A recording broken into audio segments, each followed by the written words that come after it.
Siguro isa sa mga dahilan kung bakit may mga taong nafo-fall out of love or sabihin na nating nagsasawa sa isang relasyon, mapababae o lalaki. Siguro kasi masyado silang nagiging kampante na mahal sila ng partner nila. Masyado silang nasasanay na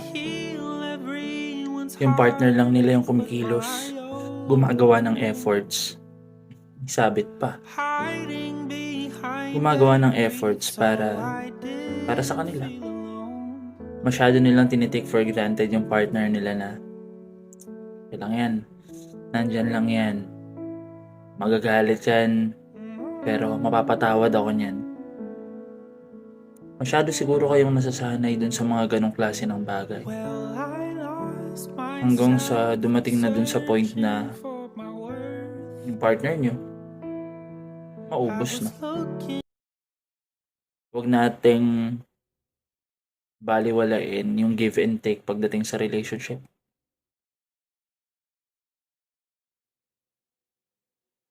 Yun.